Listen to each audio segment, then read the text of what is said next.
What's going on, everybody? Welcome to KTM Sports Nation. I'm happy to be back. I am your host, Kevin Tyler McGuinness. We got a lot going on in sports, but we have in such a short period of time. We have to cover so much. There's a lot going on in sports this week. You got the Dodgers being up 3-0. You got last night's amazing Thursday night football game between two 40-year-olds. Who would have thought that they would put on such a classic game? Aaron Rodgers and Joe Flacco were absolutely unbelievable last night. Absolutely unbelievable. You got recently Alex Pereira also, wanting to fight John Jones. I don't know if that's going to happen at the White House, but, we'll get into that later on. But first, I want to welcome everybody for joining on Instagram and YouTube. I'm glad you guys are on, and looking forward to get the show on the road tonight. So we got the Bengals and the Steelers. That was a very close game. I mean, 33-31 is like pretty tight. It's as close as you could get when it comes to a football game, prime time. The Bengals, with the win over the Steelers, they snapped a 4-game losing streak. And who would have thought, Joe Flacco would be so amazing again. Joe Flacco was phenomenal. Recently, he just fits that backup role so well. He's been absolutely phenomenal. This Steelers, Aaron Rodgers was unbelievable, throwing couple touchdowns, actually 4 touchdowns. The 2 to Freiermuth, the tight end, who hasn't really got too much playing time, but I think they left too much time on the clock. I think the Steelers, he really had no choice. He threw a deep ball, to Freiermuth, with like 2 minutes and 20 seconds left around there, right before 2-minute warning. That's a lot of time. That is a lot of time to leave for another team to drive down the field and just kick a field goal to win a game. I mean, it's I think, but he had no choice. He threw a deep ball. They scored a touchdown. It was up to the defense to get a stop, but they couldn't get it done. Joe Flacco, over his career, he's been absolutely phenomenal when it comes to beating good quarterbacks. When it comes to beating Peyton Manning, when he was on the Denver Broncos, Joe Flacco was on the Ravens. That was prime Joe Flacco. That was when he went on the Super Bowl run and they beat the 49ers, in that blackout. That was one of the craziest events in the Super Bowl history, was when the lights went out. But Joe Flacco, he's beaten some great quarterbacks. He's beaten Tom Brady. He's beaten Peyton Manning. And he's beaten Aaron Rodgers. He's beaten the best of the best. He threw for 342 yards, 3 touchdowns last night. And Jamar Chase is a big reason why he was so successful. He had 16 receptions. It was a franchise record, for Cincinnati Bengals. I didn't think that was a franchise record because they had some other amazing wide receivers like Ocho Cinco and A.J. Green. I mean, I would say Ocho Cinco is definitely better than A.J. Green, in my opinion. But I think, for a franchise record, but, it's pretty amazing when you have those other two guys to consider. And Jamar Chase had 161 yards, a score. Chase Brown, I mean, he had the running game has been non-existent for the Cincinnati Bengals. He had 108 rushing yards, which is pretty impressive. They got the running game going last night, so that was a big thing for them. They started very slow though. They were down 10-0. The Steelers looked like they were pretty much going to run away with it. Then all of a sudden, the Bengals defense started stepping up, holding the Pittsburgh Steelers. As the game went along, they were down 10-0, and Joe Flacco was just driving his team down the field with the run game. He's always been a good play action type pass quarterback. Having the run game, and like in the past with the Ravens, and the Browns too. He's always had good running backs, honestly. But Chase Brown, he's new, and he's been he definitely put on a strong performance last night with 108 rushing yards, and Jamar Chase definitely stepped up when they needed, some points. I wanted the Steelers to win. I'm a big fan of Aaron Rodgers. Always liked Aaron Rodgers, especially in a Green Bay Packer uniform. Never in a Jet uniform though, because the Jets suck and I hate the Jets. But he threw 4 touchdown passes. Aaron Rodgers. He looked amazing in the pocket, escaping the pocket. He looked like prime Aaron Rodgers last night. He threw one ball running from the left and then pump faking and then running all the way to the right, throwing a touchdown between the seams of the Cincinnati Bengals defense. He was absolutely phenomenal last night. Like I said, he hit that 68-yard touchdown to Pat Freiermuth with 2:21 left in the fourth quarter. Jalen Warren, the running back for the Steelers, at 127 yards and 16 carries. So, the Steelers' offense was good, but here's the thing: every year with Aaron Rodgers, for the majority of the time, besides the year he won the Super Bowl, he's never really had a good defense. He's never really had a good defense. He's had the one good year. Everybody, everybody says it all the time. Imagine if Aaron Rodgers had Tom Brady's defense.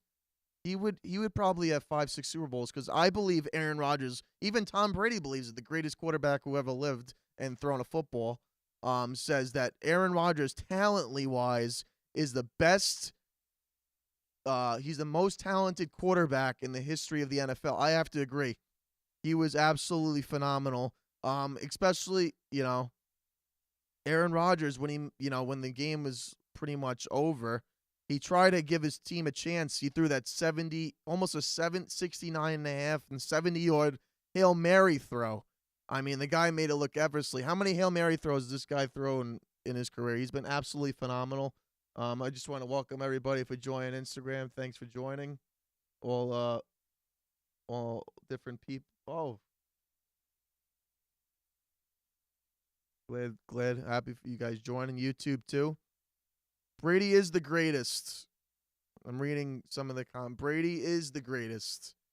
I never said he wasn't the greatest, but Tom Brady said specifically out of his mouth, the best thrower of the football is Aaron Rodgers, and he is. He is. It's just the way he said it himself. You can look it up on YouTube. He said Aaron Rodgers is the greatest thrower of the football there ever was, and I totally agree. Aaron Rodgers is having a phenomenal season too. He has 4 touchdowns, 5 interceptions. He has a 105 QBR rating with 1,200 yards, and he's throwing a 69% completion percentage. That's pretty good. He's averaged between 65 and 70 his whole career. So, Aaron Rodgers is off to another good season. I think they should have won last night, but the Steelers defense let him down. But it's been the same thing throughout his whole career. He's been totally phenomenal, but his defenses have been shaky. It's been on and off. But you got to give Joe Flacco credit, stepping in for Joe Burrow, because I believe Joe Burrow is probably out for the season. They said I saw a report it could be 3 months with that toe. It's pretty much the whole season, end of December, because January is around that's when NFL playoffs start. So Joe Flacco is pretty much the starting quarterback for the rest of the season. But he came clutch. He came up clutch at home and did what he had to do, driving his team down the field against the good Pittsburgh Steelers team. 4-1. They were 4-1 last night. Now they're 4-2, and they're 4-1, and the Steelers they're 4-2 now with the loss. And the Bengals are now moving. They're up. They're second place with 3-4. It would have been a 3.5 game lead for the Steelers in the division, AFC North. The Ravens have been absolutely horrible. The Browns are. I think the Ravens and the Browns are definitely not making the playoffs this year. I think the Steelers are definitely going to be 1 or 2 in the AFC this season. Can't rule out the Kansas City Chiefs because, Patrick Mahomes is unbelievable. I think he's going to be the MVP if he keeps it up. I think he's the best quarterback in the AFC in the last 2 weeks. Josh Allen, I think with that performance against the Atlanta Falcons, kind of puts him out of the MVP conversation for now.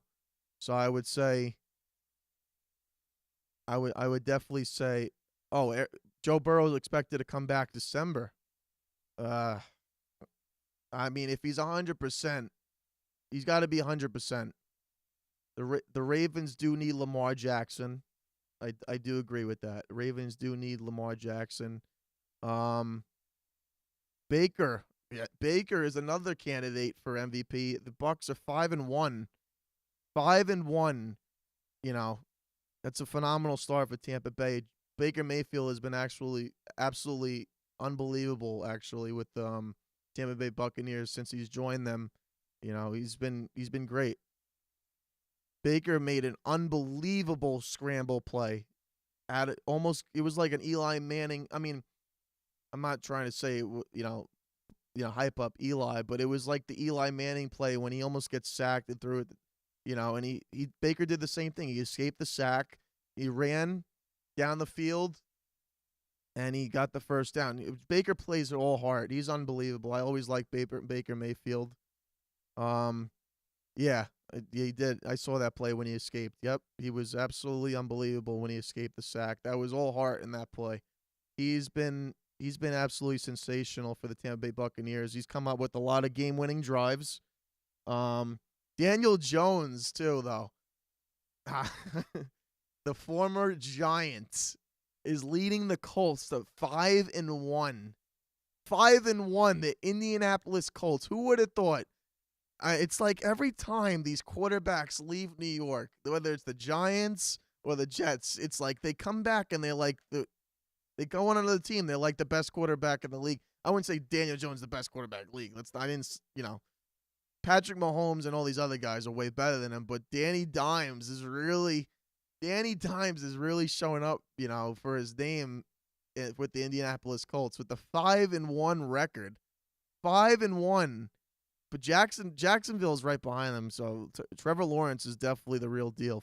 They're 4-2. They're right behind him, so that's going to be a close division race all season, I believe, between the Colts and the Jaguars, depending on their schedule. So that's definitely going to be interesting.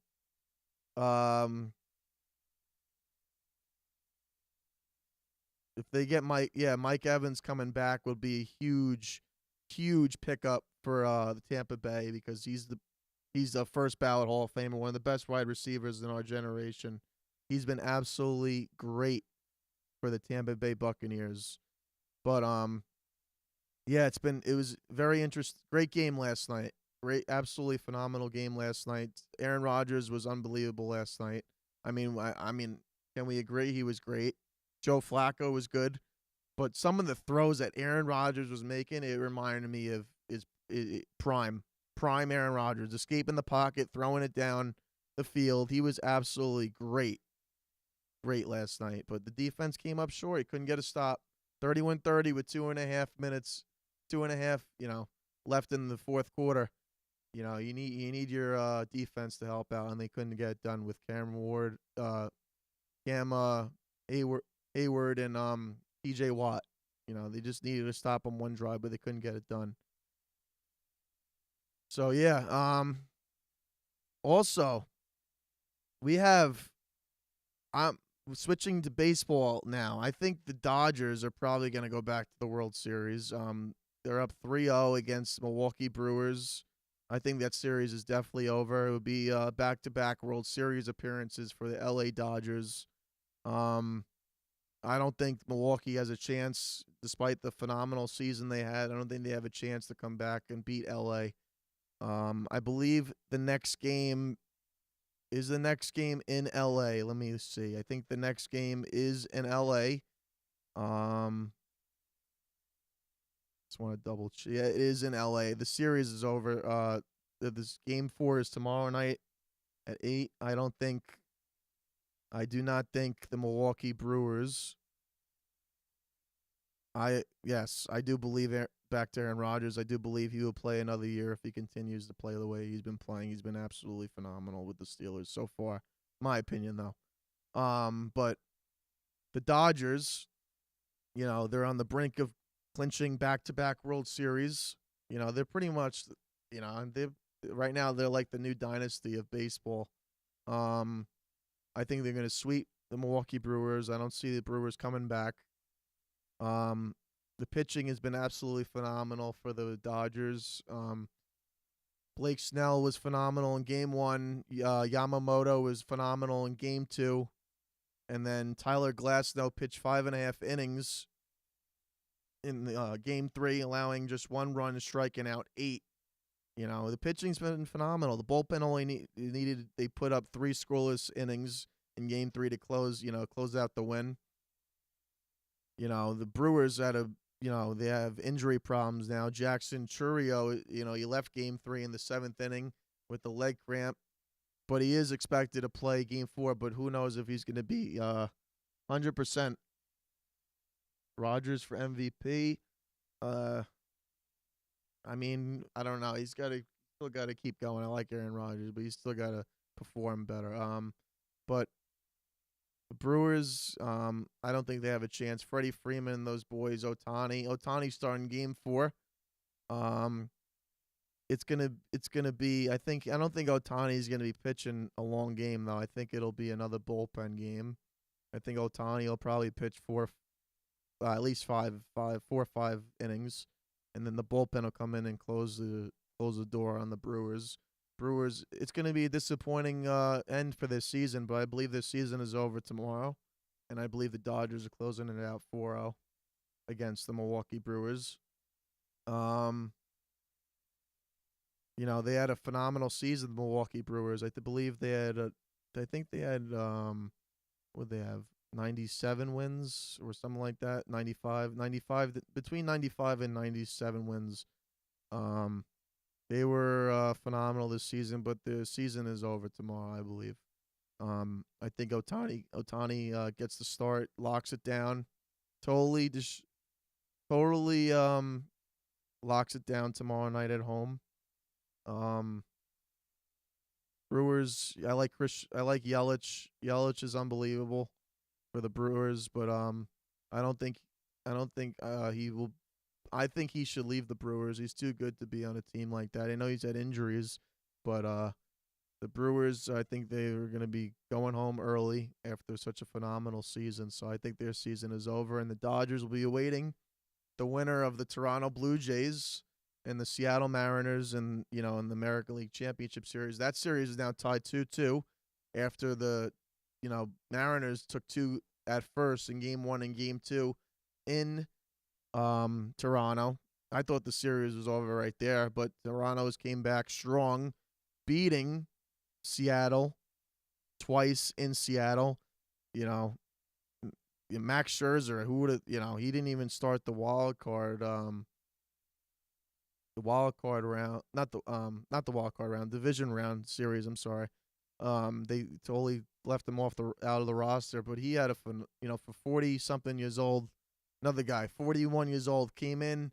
He was phenomenal. 5 and 2/3 innings, 3 hits, 2 runs allowed, and 5 strikeouts.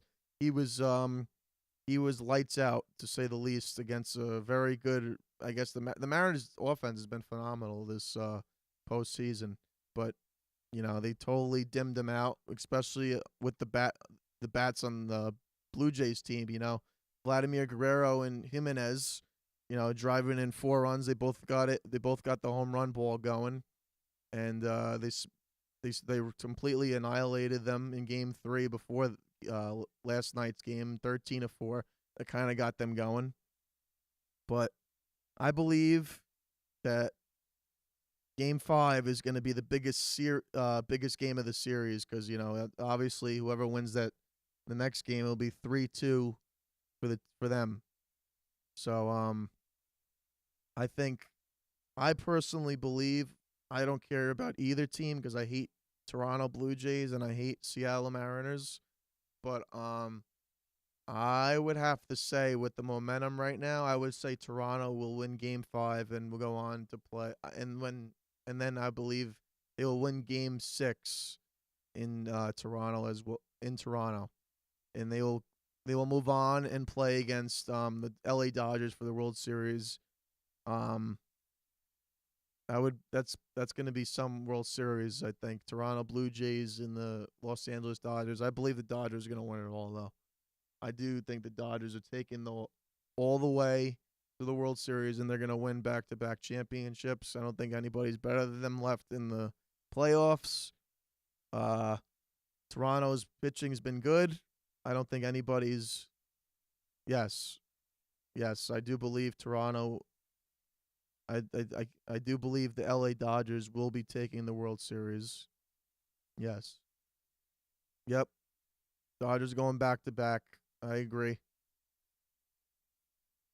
I think this series is totally changed when it comes to the Mariners and the Blue Jays. I think the Blue Jays are taking that series right now, so it's going to be I think it's going to be LA versus Toronto for the World Series this year with the Dodgers coming out on top. So, I believe that's what's going to happen. We'll see. We'll see what happens. Now off to the sad part. Shoot. The Rangers. My New York Rangers, man. They are off to a rough start right now. They're off to a 2-3-1 record. You know, their home record is horrible. You know, they lose in front of every game right now against the in front of the fans. They're 0-3 and 1-0. You know, it's pretty bad.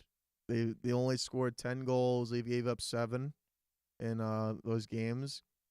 They haven't. They've just been awful at home. Awful at home. They were better against Toronto though. Maple Leafs the other night. You know, they finally scored a freaking goal.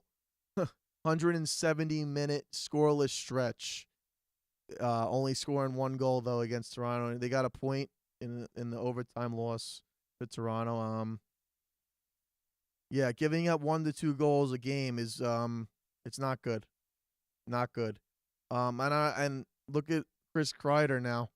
He's doing great things. The Rangers made a big mistake getting rid of Chris Kreider. Chris Kreider has been that guy in front of the net. Chris Kreider was the man for the Rangers for many years. He was that guy that would get that crucial deflections, fast break goals. He's been absolutely phenomenal with his new team, and I wish he was still on the Rangers, but it is what it is. I'm hoping this isn't Trocheck. You know, he's one of our best forwards for the Rangers. He's placed on a long-term injured reserve, you know, with an upper body injury. God only knows how long that's going to be. He's a big part of that the front line for the Rangers. You know, he's been great. I don't know. What do you guys think about Panarin? I know there's some Rangers fans in here. What do you guys think about Panarin? Do you think he'll be a Ranger next year in the summer? Because I believe his contract, he's going to be a free agent in 2026, summer 2026. I believe if the Rangers don't make the playoffs, there's going to be some serious questions about bringing him back because he's had some great regular seasons with the Rangers, but you know, the fans are going to be on. They're going to be on the Rangers if they don't make the playoffs again. So they missed the playoffs last season. Back-to-back seasons is not going to be good with the new coach. So I don't know. What do you guys think? You think Panarin will be a Ranger next season? I like Panarin, but he hasn't been that good in the postseason. How about Zibanejad missing that open net slap shot? There's so many factors so far this season when it comes to the Rangers' rough start. You know, missing open chances. Zibanejad should have buried that goal. But it is what it is. Rough. Very rough. I hope the Rangers step it up. They've been very shaky. This is the first season with the new coach, Mike Sullivan. You know, after Peter Laviolette was fired last year, you know, Rangers are consistently inconsistent. They just haven't been good, and they need the youth to step up. They got a lot of new guys because they got rid of so many They got rid of a lot of good players that they shouldn't have. I mean, Chris Kreider, like I said over and over again, it's very early. It's very early, but this. I don't know. I hope they do it. I hope they do it, but the young guys are going to have to come up clutch. But right now, it's not happening. We'll see what happens with the Rangers, but there's a lot of questions there right now for them. So we got in the week 7 of the NFL coming up. We got an international game between the Rams and the Jaguars. What do you think? You think I think the that's going to be a good game actually. The Rams and the Jaguars going to be in London. I think that's anybody's game. I just don't I don't know who would win that game. So what do you guys think between the Rams and Jaguars in London? It'll be an early game. I think Trevor Lawrence gets it done. Trevor Lawrence has been Jacksonville. Yep. I agree. I think Jacksonville gets it done. Rams, huh? I don't think the Rams are taking it. I think Jacksonville is definitely better this year than the Rams. I think Trevor Lawrence is clutch. So I'm gonna go with the Rams. I mean with the Jaguars, I'm sorry. Yeah, we got some good games this week. The Patriots have been a big surprise. Drake May has been I think he's going to win. He's going to be the best rookie this season for the NFL. He's been absolutely phenomenal. The Patriots are now first place with the Bills losing against the Falcons Monday night last week. The Bills are 4-2. And the Patriots have the tiebreaker because the Patriots beat the Bills earlier this season, 23-20. So that's a big surprise. The Patriots being first place, having the tiebreaker over the the Buffalo Bills. So the Patriots got an easy one against the Titans. I think the Patriots dog walk the Titans this week.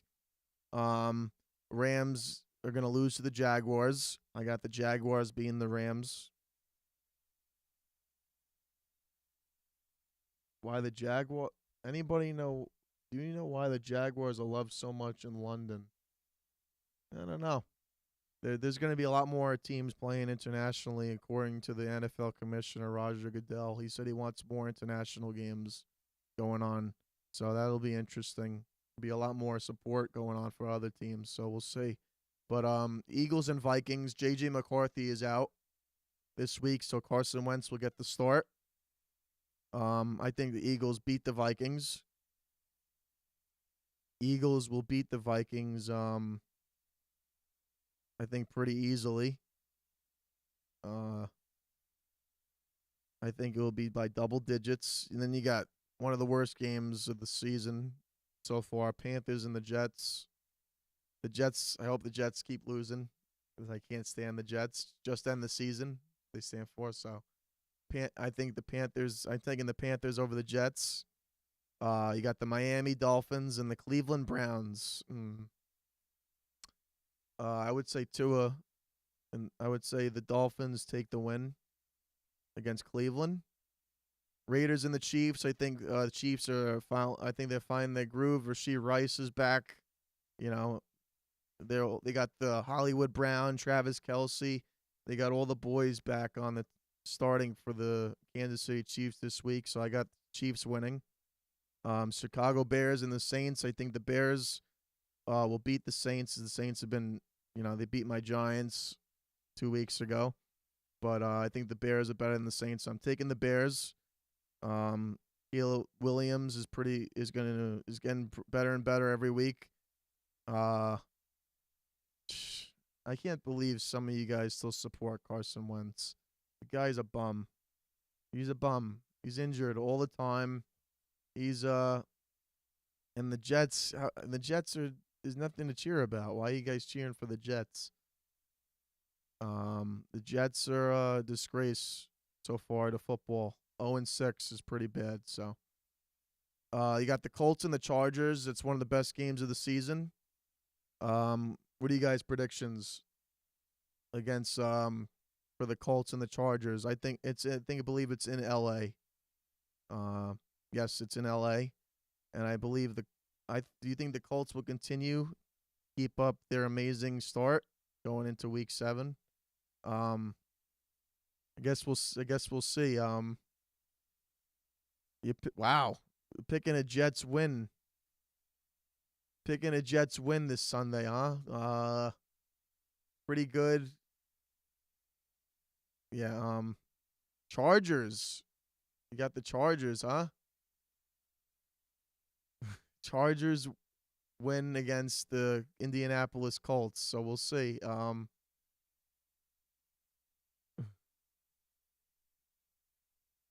Uh, the Chargers take the win. Chargers take the win against the Colts. Chiefs get the win. I think the Giants beat the Broncos. That would be a nice pre-birthday win. My birthday's Monday, so I hope the Giants beat the Broncos. Packers and Cardinals. Green Bay takes the win in Arizona easily. Commanders and Cowboys. That's a funny one. I think the Commanders are better than the Cowboy. I think Jane Daniels is the truth, and I believe the Commanders take the win over the Cowboys. Titans beat Patriots. Really? Come on. You really got to suffer to the picking the Jets like this. The Jets are horrible. Horrible. The Patriots are beating the Titans. I don't like the Patriots, but they're beating them. Commanders are beating the Cowboys. Jane Daniels is gonna, I think, drive. It's gonna come down to Jane Daniels driving down the field and winning the game for the Commanders, because I think the Cowboys are good choke artists, and they're not America's team, even though they have the name, so they're terrible. Falcons and 49ers. Really don't care about that game. I don't know.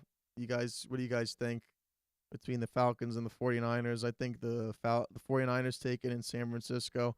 Buccaneers and the Lions. That's going to be a phenomenal game. Lions are 4-2.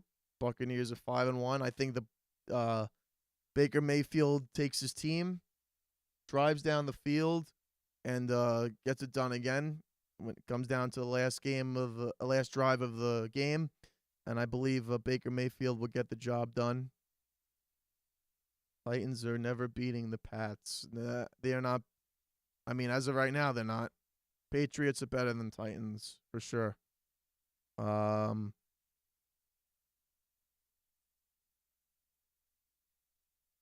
Yeah, I think the Buccaneers are beating the Lions. I think Baker Mayfield is on a mission to win that division and drive his team deep into the playoffs. Maybe an NFC Championship appearance. I think that team is very capable of going to the NFC Championship game the way they're playing. And when Mike Evans comes back, it makes it even more stronger. You got the Texans and the Seahawks. That's another game where I think the Seahawks win. The Seahawks have been a sneaky team for many years. Even they haven't had the greatest quarterbacks besides, Russell Wilson in his prime. He was one of the best, but he's nowhere near what he was with them. So, but they've been a strange team. So we'll see what goes on with that. Yeah. So I would definitely say Buccaneers. I would go Seahawks, Packers, Commanders, the Giants, Indianapolis Colts, 49ers, Kansas City Chiefs, Miami Dolphins. Titans are not beating the Patriots. Miami Dolphins against the Cleveland Browns. Chicago Bears are beating the Saints. Panthers are going to beat the Jets because the Jets just find a way to lose. Eagles beat the Vikings pretty easily. And the Rams beat the Jaguars. I'm sorry, the Jaguars beat the Rams. Trevor Lawrence gets the job done against the Los Angeles Rams.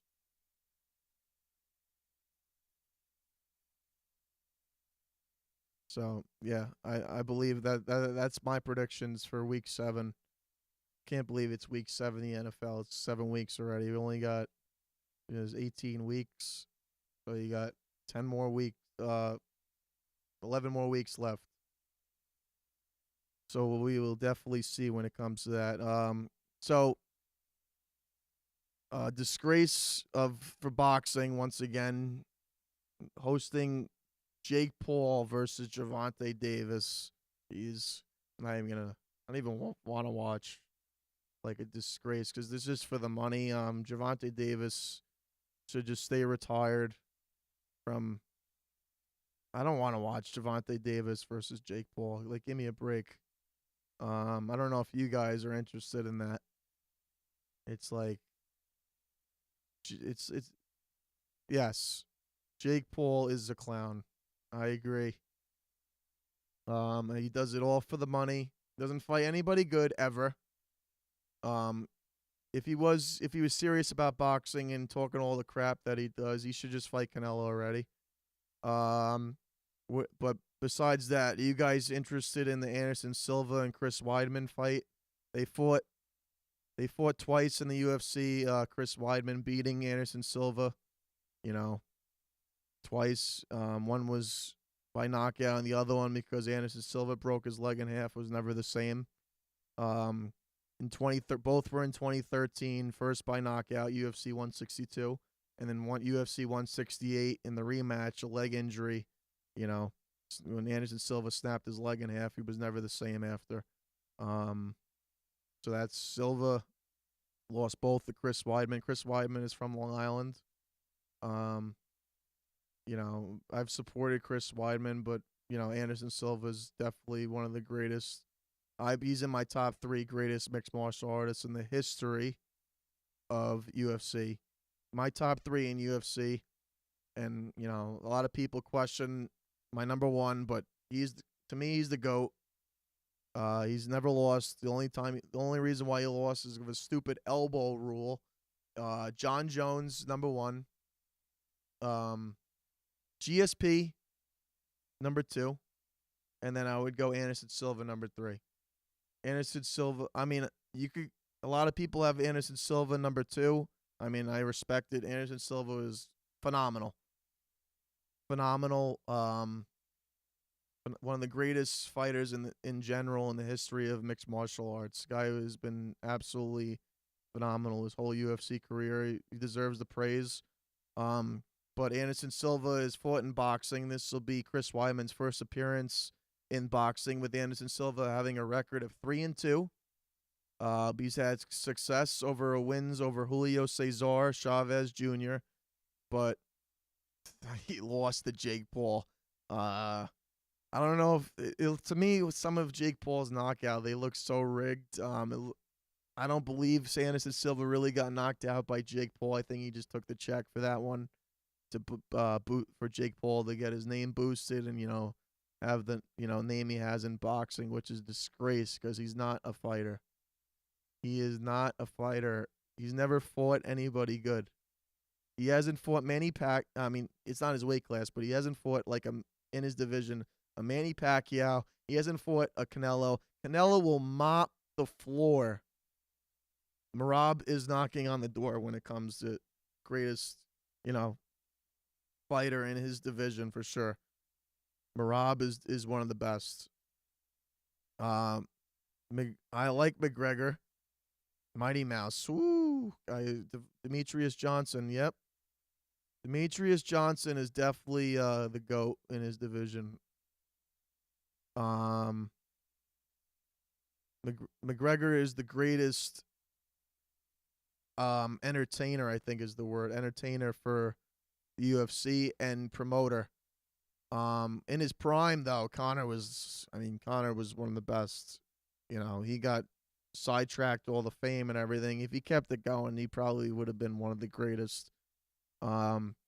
He's my favorite fighter because of his mic presence and, you know, obviously of the history of him when he totally annihilated Eddie Alvarez and Jose Aldo. And when he beat Jose Aldo in 13 seconds, that was like it's got to be one of the greatest moments in the history of the UFC. Would you agree? Fedor. Oh, Fedor, man. Fedor was good. There's so many good UFC legends. I mean, Fedor, he never fought people like Anderson Silva, but there's other people that were in the UFC that were phenomenal. Um, Anderson Silva, Chuck Liddell, GSP, Jose Aldo, in his prime, Tito Ortiz. That era was absolute. The 2000s era into like 2000 up to like the Khabib and Conor was the greatest era in the history of the UFC. I mean, these guys that are coming up, like Marab, these other guys are absolutely, their talent is insane. BJ Penn was unreal. Another guy, Chael Sonnen was good. Never could win the belt, but Chael Sonnen was good, but he's not in the same category as the guys I mentioned. Um, Anderson Silva, and John Jones kind of shut Chael Sonnen's hype down a little bit. Dominic Cruz was unbelievable before he got hurt. I agree. Dominic Cruz was definitely one of the best. I'm trying to think. There's some other people that were so good in the UFC. What's his name was good. Jeez, Daniel Cormier.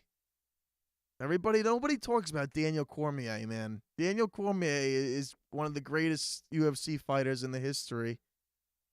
Daniel Cormier is definitely one of the best. I think he was the second guy after Conor to hold two belts at the same time, I believe. DC is definitely valuable is definitely good to be on a GOAT list. Yeah, DC is definitely one of the greatest UFC fighters in the history of the UFC, for sure. But would you have him over John Jones? Would you have Daniel Cormier over John Jones? I don't care what anybody says. John Jones beat him twice. He beat him. I think he beat him twice. Anybody? Oh, jeez. Here we go with the drug testing. I still think John Jones still would have beat him. I mean, whether he was on steroid, I just think John Jones was gonna beat Alex Pereira over Jones. Oh, jeez. He just called out John Jones for the White House. I don't think Dana White's gonna do it though, because I think he lost all faith in John Jones's word when it comes to being committed and fighting on a UFC card, because he held up the whole heavyweight division. He held up the whole heavyweight division for preparing that fight against Tom Aspinall for the heavyweight championship. But I don't think Tom Aspinall is I think Tom Aspinall. But what is it with Tom Aspinall now wanting to vacate the belt because he don't want to fight his friend? I mean, I think that's bad. I think that's worse. Either you fight people or you don't. Just fight whoever it is. It doesn't matter doesn't matter if it's your friend or not. If the guy wants the belt, don't vacate it. Come on, man. Don't vacate the belt. I mean, what do you guys think about that? Freaking Tom Aspinall vacating the belt because he said recently if his friend keeps winning, he's gonna leave. He's just gonna leave the belt for him to have a chance at gold. You have to earn it. You have to earn it. Vacating the belt and becoming the champion is not a champion to me. So I don't think Tom Aspinall is great, but I lose a little bit more. I lose respect for him because of that. I lose a lot of respect if he vacates the belt because he doesn't want to fight somebody that he was friends with in the gym, and then he wants to give him the belt. Alex Pereira is not a cheat, but he's gonna get knocked out by John Jones. John Jones will beat him or submit him. I think John Jones will. I think he might use his ground game because John Jones has submitted a couple people. Alex Pereira is not good on the ground. He's a boxer. He's a stand-up fighter. I would say John Jones beats Alex Pereira. I still think John Jones. I don't think Dana White still. I mean, even though he keeps saying he's gonna not give John Jones, the White House, and you know, I think he's gonna get it because he's the only American guy that and the best mixed martial artist, like I said, in my opinion, in the history of the UFC.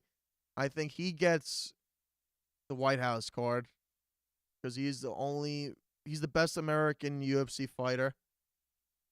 Who else would you think for an American with the bigger name than John Jones for the White House? I mean, what do you think about that? I don't think anybody else gets for the American side a main event or a co-main besides John Jones for oh man, Francis. I If Jones doesn't fight Tom on the White House, because I think Jones still, like I said, he will get the White House. Um, McGregor's on the card. McGregor's on it. He's not on social media anymore. He's in isolation, like he said. So, I think he's on it. Um, yeah, yeah, it's true. John Jones' brother. Yeah, it's true. His brother did die, and he might wanna take it out in the octagon. Alex Pereira is calling him out. He wants him on the White House card. But Francis, if John Jones doesn't fight Aspinall, I think you have John Jones versus Alex Pereira, and you have Francis Ngannou versus Tom Aspinall. Holy smokes, what a comeback. What a comeback fight. Tom Aspinall versus Ngannou. What do you think about that? What do you guys think about Tom Aspinall versus Francis Ngannou for the heavyweight championship? And then you have Alex Pereira versus John Jones for the light heavyweight. Conor McGregor is fighting Michael Chandler as of right now, because he said he wants to finish the Ultimate Fighter. Other than if he doesn't fight Michael Chandler, set him up Nate Diaz 3. Everybody's watching that. I don't care everybody's watching whenever Conor's on. Tired of people saying they're not watching him when he's on. They're watching him. He's the biggest draw in the history of the UFC. They're watching him. Well, he actually came out for the first time and said that he's not looking at, he's actually realized that fame really messed up his UFC career. Conor McGregor saying this, and that the money that he made, and that he took his focus away from fighting. So let's see if he's serious. He's been off social media for about 3 weeks. He actually said goodbye to everybody on social media. So let's see if he's locked in for an actual fight now. Yeah, he's getting $100 million, but supposedly it's not through Dana White. It's through Donald Trump. And 100 visas, whatever it's called. Who do I have? Cyril Gane or Tom Aspinall? I have Tom Aspinall. First round knockout. Tom Aspinall wins. Like I said, Tom Aspinall is going to be champ until John Jones or Alex Pereira fights him, or Francis Ngannou comes out of nowhere and returns to the UFC. I want to see Francis come back. That guy was an absolute beast. He killed people. He absolutely destroyed Overeem. I think it's Overeem. His name is, yeah. Remember that punch that he completely almost took his head off. Francis Ngannou is an absolute nightmare for people. Tom would kill Alex. I think Alex Pereira has more of a chance to beat Tom Aspinall than John Jones. My opinion. Tom is very quick with the hands, but he's not beating John Jones. Anybody got any questions on Instagram? I'm reading questions now. Open for Q&A now. Let's see what's going on. Tom Lightwork. No. All right. Ronda versus McGregor. No. I think Ronda Rousey will return to the UFC. She's been training and posting, but it's just a matter of if she fights. It won't be anybody crazy though. It won't be like Amanda Nunes, obviously. Um. All right. So what do you guys think? UFC White House. I want a whole serious. I want a serious card for prediction for next June, because it's going to be on Donald Trump's birthday. The UFC White House. That's supposedly a Sunday though. Probably be at night, prime time. So that's going to be probably going to be on CBS. There's Paramount. Paramount just signed a deal with the UFC. It's supposedly it's gonna. I think it's gonna be on national television on CBS. It's gonna be pretty insane. But give me. I want a whole card outlook. What do you guys think is the card outlook for the UFC White House? McGregor Diaz. I could see it. They need to finish the trilogy. I believe McGregor wins, but not. I think it'll go a couple rounds, but I think McGregor wins by knockout. Nate Diaz, if he does win, will be by submission.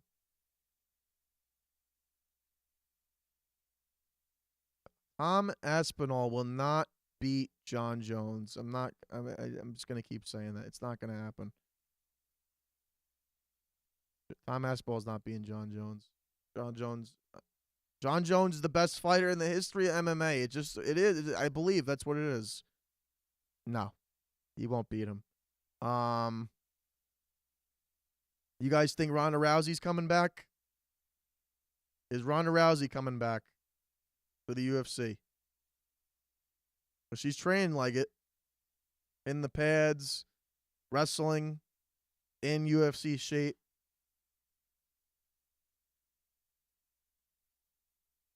All right, so somebody has. All right, so one prediction is Tom Aspinall beats John Jones, I guess by knockout, because his hands are fast. Okay. More of a chance. I think they both come back, Ronda and Connor.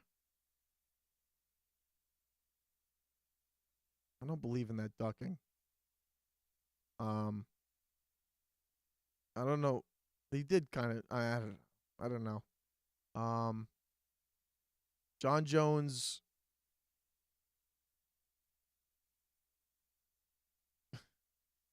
All right. John Jones is definitely beating Tom Aspinall. You don't think John Jones is beating Tom Aspinall? This guy's beating everybody. He's beating all the young guys in the past who thought they were better than him. He's beating them all. What does he have to prove? He has nothing to prove. Nothing to prove. No shot for what? No. All right. Does Connor come back and fight Michael Chandler or not? What do you guys think? I think Connor knocks out Michael Chandler, because Michael Chandler has no chin. He's been knocked down by everybody. Charles Oliveira, Dustin Poirier, Justin Gaethje. He's been knocked out by, not knocked out. He's been dropped by all three that I just mentioned.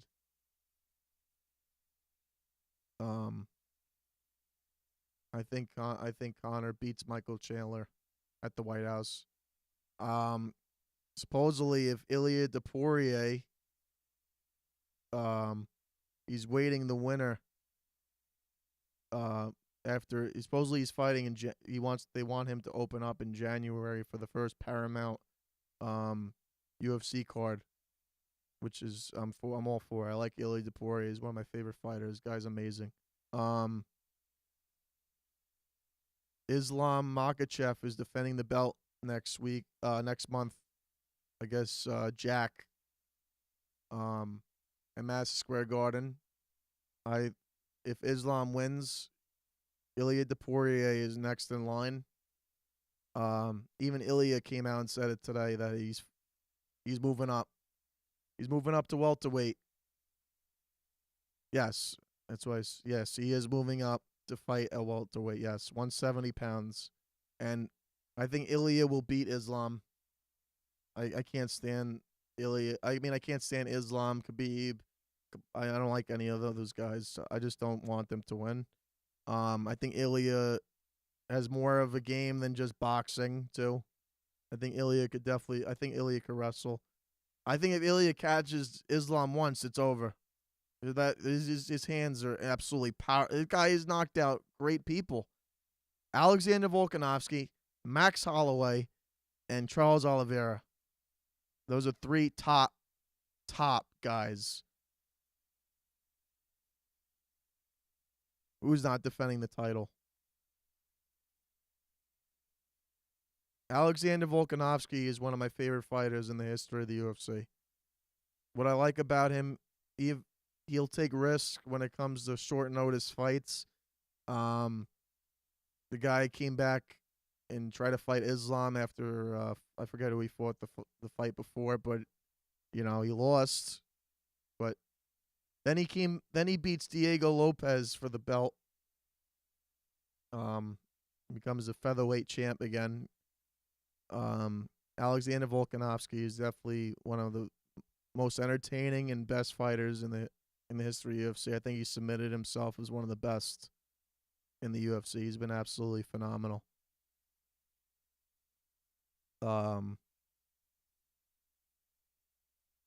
Yeah. So Ilya versus Islam, they better put that in the White House. I wouldn't schedule nothing. If Islam wins the belt, you have Ilya and Islam on the White House. That's the biggest event, biggest venue for the UFC in the history of the UFC. You have to have them two fight each other for the welterweight belt. You have to. Usman, I think, deserves a title shot. That is the Nigerian nightmare. Usman is one of my favorite fighters. Injuries with his knees have, it's kind of slowed his career down. I want that fight too. Max Holloway versus Charles Oliveira, absolutely, 100%. So my White House prediction.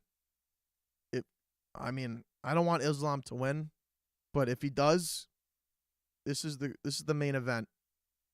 My main event. Connor, Chandler. Co-main. John Jones versus either Tom Aspinall or whoever the champ is, or Alex Pereira. Ilya, Islam, Max Charles, Sean O'Malley versus Sean O'Malley on that card against I don't know, maybe Coney Sanhanger, whatever his name is. Marab. That card's gonna be like at least 10 good fights, insane fights. It's gonna be the best card in the history of the UFC, for sure. So we will see. Huge, like Trump would say. It's gonna be a huge White House event. Yep. Marab versus Volk. Woo. I like Volk better than Marab. I wouldn't want Marab to beat Volk. I want Volk to win. But that would be another great fight to put on the White House. So we'll see with that. But there's a lot of things there's a lot of things in sports this week when it comes to NFL Week 7. The Dodgers probably making it back to World Series. You got the ALCS. So you got a lot going on. You got the NBA season coming up. LeBron James kind of scamming everybody with the second decision, and now he's out for a couple weeks. Sciatica down his leg. Will the Lakers be able to hold on for a while without LeBron James and Luka being the guy for a couple weeks? Celtics I don't believe, are the same team. I think the Knicks are going to have a good chance to go to the finals with the Pacers, the star being out, your point guard being out. Giannis and Dame. Not Dame. Giannis. Milwaukee is not the same. The Knicks wanted Giannis, but that would have been insane if they got him. So we'll see with that. got the World Cup coming up in a couple of months. We'll be talking about that. Cristiano Ronaldo finally bring Portugal glory. I mean, I always gonna root for Messi because I'm Argentinian. So, but that's a big question. Portugal's got a phenomenal team, so we'll see. You got Spain, France, Argentina. You got a lot of good international football teams. So, football clubs. We'll see what happens. But I just want to thank everybody for joining. A lot of stuff going on in sports. So thank you for all the comments and all the support. And there's a lot more to talk about in the upcoming weeks. And we'll see. Let's go Knicks. Let's go Knicks. Let's go Rangers. Hopefully it all turns around. Hopefully the Giants keep it up. But we'll see. They got the toughest schedule in the NFL. Supposedly, that's what the NFL posted. The Giants and Kansas City, number 1 and 2 hardest schedule in the NFL. So we'll see. Thanks everybody for joining on Instagram. Thank you for joining. Thank you for joining YouTube, and we'll see you guys next week. Thanks for joining. Enjoy the rest of your week.